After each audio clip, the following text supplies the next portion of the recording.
வசிய வலையில் சிக்கி பணம் இழப்பவர்கள்.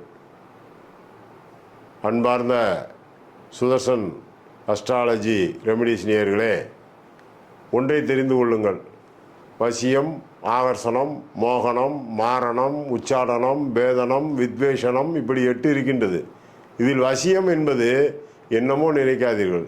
சிவ சிவ என்பதே தொடர்ச்சியாக சொன்னால் செயின் போல் வசி வசி என்று வந்துவிடும். இந்த சிவபெருமானே ஒரு வசிய சக்தி படைத்தவரே. இந்த வசியம் என்பது பிறரிடமிருந்து பணம் வாங்குவதற்கும் பிறரை பணத்தால் சமாளிப்பதற்கும் ஆண் பெண்களுடைய காதலுக்கும் பல விஷயங்களுக்கு பயன்படுகின்றது. இந்த வசிய வலையிலே சிக்கி கடனாளி ஆபவன் யார்? ஒரு லக்கணத்திற்கு 2ஆம் இடத்தில் சனி பகவான் எந்த லக்கணமாக இருந்தாலும் சரி, சனி பகவான் 2ஆம் இடமான வாக்குஸ்தானத்திலே இருந்தாலும் சரி, அல்லது லக்கணத்துக்கு 8ஆம் இடத்திலே செவ்வாய் பகவான் இருந்தாலும் சரி, கண்டிப்பாக இந்த வசிய கலையிலே சிக்கி ஏமாந்து விடுகின்றார்கள். இவர்கள் சிக்காமல் இருப்பதற்கு வழி என்ன? பிறரிடம் பணத்தை ஆணோ பெண்ணோ ஏமாறாமல் இருப்பதற்கு வழி என்ன? அதற்கு என்னதான் சொல்லுகின்றது இந்த வேதமும் சாஸ்திரமும்?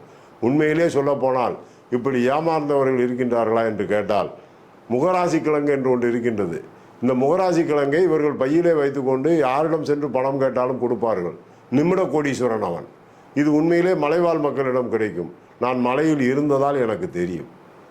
ஒன்று தெரிந்து கொள்கள், பணம் வருவதற்கு எத்தனையோ மூலிகைகளும் எத்தனையோ மந்திரங்களும் தந்திரங்களும் இருக்கின்றது. இந்த மந்திரத்தில் ஓம் ஐம் கிரீம் ஸ்ரீம் மகாலட்சுமி நமக என்ற மந்திரத்தை, ஓம் ஐம் கிரீம் ஸ்ரீம் மகாலட்சுமி நமக என்கின்ற மந்திரத்தை சொல்லி நீங்கள் எந்த பொருளையோ எடுக்க வேண்டாம்.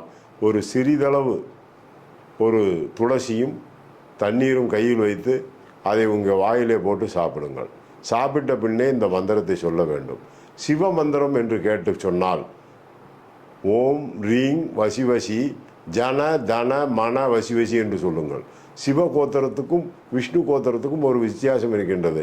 அதனால் தான் முன்னால் மகாலட்சுமியையும் பின்னால் இந்த வசிய மந்திரத்தையும் ஓம் ரீங் வசி வசி ஜன தன மன வசி வசி என்று 1,00,000 முறை சொல்லி பாருங்கள். வராதவர்கள் கூட உங்களுக்கு நண்பர்களாவார்கள், நண்பிகளாவார்கள், பணம் சேர்க்கலாம்.